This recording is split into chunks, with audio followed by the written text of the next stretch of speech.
Are you ready to stop the self-sabotage and create the life you desire? Well, in order for that to happen, you need to break free from the bad beliefs that are holding your success hostage. You need to optimize the stress by turning it into extra energy for success. And those hurtful habits? Well, we need to give that pain a purpose for progress. Welcome to Stop the Self-Sabotage and Create the Life You Desire podcast. My heart was beating so hard, my chest was hurting, my lungs were burning, and I had a stitch in my side from running so hard. What had just happened? I probably did the 500-yard dash in record time because I thought zombies were chasing me. And before you laugh and go, wow, when did that happen? It was just a couple of years ago. Fear, when it takes us over, takes complete control of our system, what we focus on, what we feel, and how we move. And unless we have conditioned ourselves that when that fear shows up, we are going to convert it into extra energy to actually be our very best, you're going to find yourself in a situation similar to mine. And again, it was just a couple of years ago where I'm peering out into my backyard from behind the curtains, like those are going to protect me, going, oh my gosh, what just happened? Are you kidding me?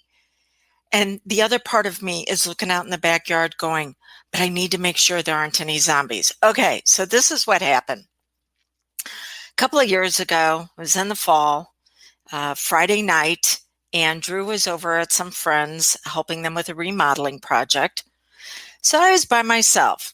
I had my two dogs with me. They helped me feel safe and secure. And I was also babysitting my two, what we call grand dogs. My son Stuart and daughter-in-law Brooke had gone away for the weekend. And so I had their two dogs over. One of them is really skittish, medium-sized dog. Her name is Delaney. Coal black coat, coal black eyes. You're going to need to remember that detail for in just a little bit. So Delaney's skittish that they've dropped her off and she's pacing the house, but she's eventually calming down. And I'm, looking at the TV, seeing what might be on. I'm by myself and I come across a scary movie. I'm thinking, hey, I haven't seen one of these in a while. What's the worst thing that can happen? I'm going to tell you right now, if you have to ask yourself that question, don't do it. It is not a good idea. So what's the worst thing that can happen?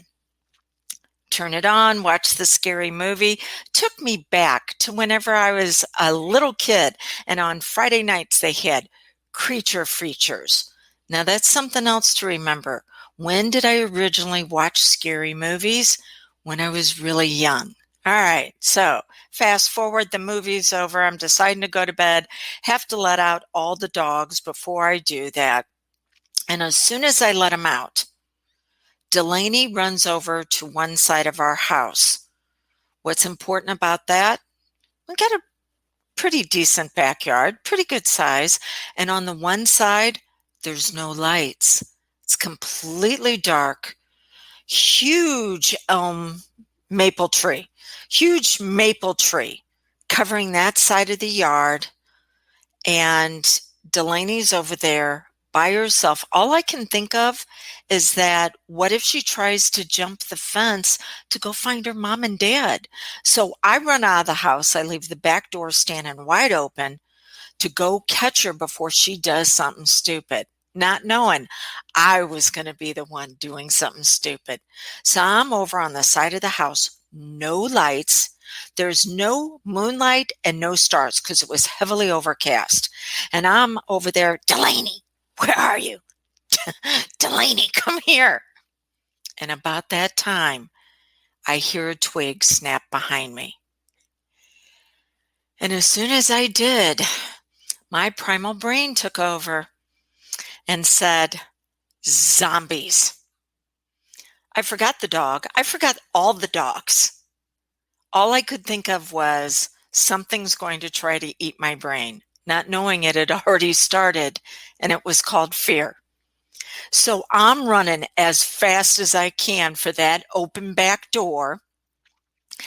And the dogs are going, oh, look, mom's running. We must be playing.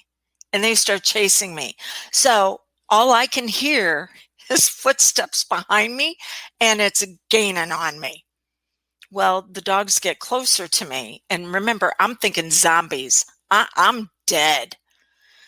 So the dogs get closer to me. They pick up on my fear, and now they're running faster than me. And the thought briefly went through my mind, oh my gosh, they know something's chasing us too, as they're heading for the house. Now, let's interrupt this and say, at this point, if you would have dropped into my backyard, grabbed me and said, Dawn, there's no such thing as zombies, I would have pushed you down to get you out of the way and thought to myself, good, they'll get you before they'll get me. Great distraction. Way to go. So the dogs, all 4 dogs, pile into the house. I'm hot on their heels right after them. Slam the door shut, close the curtains, turn on the floodlights, and then ask myself, what the freak did I just do? What was I thinking? And that's where it gets really important. 15 years now, I've been working as a certified hypnotist, assisting people with fears and phobias, overwhelming stress. What do we do when we're not sure what's our next step? I knew better, but I hadn't been in this particular situation. So when we are in a brand new situation, our brain will do a scan on anything we've ever done close to it. And this scan happens in 1,000th of 1 second. And what came through were all the scary movies I had seen as a kid that when something bad happens, you run. That's it. That's what I went to. So it wasn't what was I thinking? It was, what age was I coming from when I was put into this experience? Right now, you're going through some stuff that none of us have been through before. And so what will happen is it will trigger any similar, scary, horrific, I don't know what to do experience that you've either been in or maybe you've just watched on TV. And it's going to trigger that reaction instead of a response. Reactions are based on past pain. Responses are based on future impact. So you're going to go back to reactions, whether it was you or whether you just watched it on TV. It's been shown in psychological studies again and again, when a person is put into a position when they're not quite sure what to do, they will look to people in their immediate surroundings. There was one study where it was 3 college students walking down a sidewalk outside one of their classroom buildings, and smoke is billowing out from one of the doors. Now, it was a setup. 2 of the students that were walking knew what was going on. The 3rd one didn't. The 2 act like it's no big deal. The 3rd one goes, oh my gosh, look at that. Something's on fire. What should we do? And the 2 students who were the plants said, no big deal. Someone else will take care of it. And so the 3rd student went along with them. When you're in the midst of a situation where people are panic buying in the store, same thing. What do we do? And you look to those around you. You look to your past.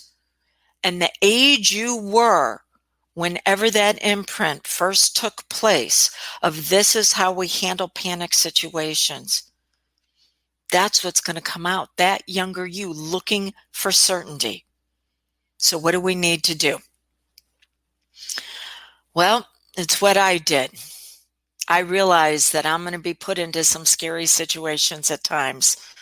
that even though I thought I had things mastered to a certain level, that incident just a couple of years ago showed me there was another level where I could actually take that fight or flight and turn it on to actually bring me out at my best. It's called forward. Fight, flight, freeze, or forward. And I understood I had additional things that I needed to do. I then programmed myself that if I would experience that situation again, I would be able to turn on what's known as the light switch of brilliance, turning on my inner light so I could see the opportunities for me to be able to move forward. Since then, I have been in a scary situation. What did I do? I stopped. I turned and I faced the fear that was chasing me. And I said, you know what? Not now. Even better. Not even later today. Oh, and let's make this the best ever. Not ever. I want to show you how to do this for yourself. It's a free class I'm putting on. How to go from fear, overwhelm, and outrageous stress into extra energy for success in 6 seconds or less. That's how long it can take to stop where you're at, turn around and go, oh no, this is who I am at my very best. I am not going to allow my past pain or current conditions that are out of control to determine how I feel, what I focus on, and the actions I take. Okay, so what can you do? Go to drewdawnferguson.com/live, L-I-V. Your dreams are not canceled. Delayed are not denials. There is only going to be 20% of people who move through these current situations and experiences better off than when they went in. I'm doing everything I can to make sure you're in that 20% because when we get done with this, we're going to need more leaders than ever before. It's time for you to step in to your potential, turn on your power, and achieve success. I'm going to do everything I can to make that happen for you. drewdawnferguson.com/live. Live your dreams. Time to turn them into reality. Thank you, and I look forward to seeing you at the gifted class where I'm going to actually do a hypnosis session for you. How to go from fear, overwhelm, stress, whatever is trying to eat your brain. Take your power back and discover the true leader that you really are. Join me for the free class, and until we get together, blessings on your journey and bringing out your brilliance.